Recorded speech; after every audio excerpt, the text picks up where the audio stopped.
Hi everyone, Melissa here, and today I want to take a second to share my experience in becoming a psychic. And I made a part one video, and in that video, I talk about what spurred this for me. And I had a very clairaudient experience, which started my journey.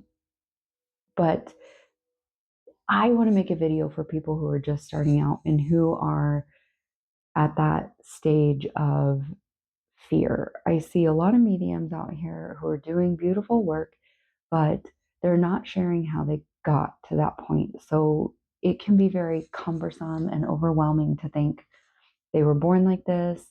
They didn't have to do any work to develop the skills. So I feel like maybe I'm being called to it, but I don't even know how.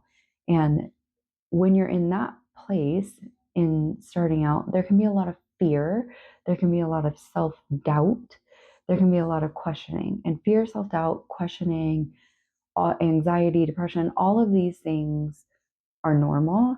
And especially when you're first starting out, and they can also hinder your ability to develop your skills. So these are roadblocks for you that you have to clear out of the way so that you can come into your true self, your true power, and your true light. So I knew that I was being called to this. I didn't understand why. I didn't know how I was going to make this happen for myself. And I had so much fear around my religious upbringing, and I was channeling the devil, or I might open the door for the devil. So I had a lot of fear for really trusting the process because I didn't want to bring through anything that was negative. And so it was really, really important for me when I found a coach and a medium to work with that they were rooted in light and angel channeling. I found that to be really important for me.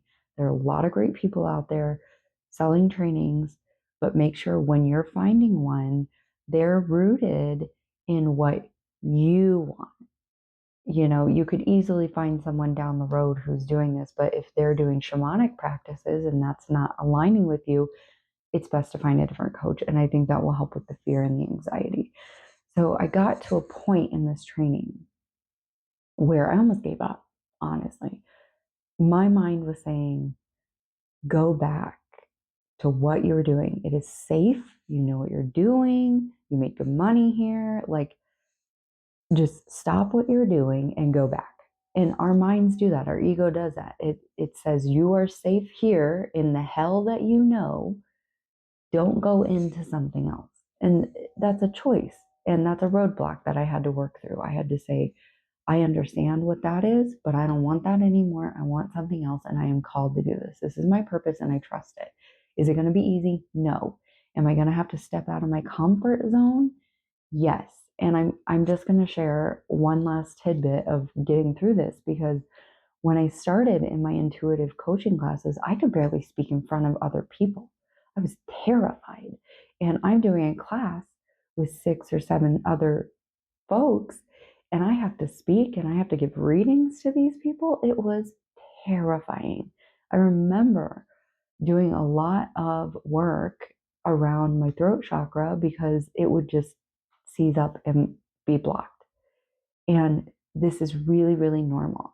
So you have to remember when you're going through this process, you also have to take time to heal the blocks as they're coming up. Don't shame them, don't blame them. Recognize it's normal.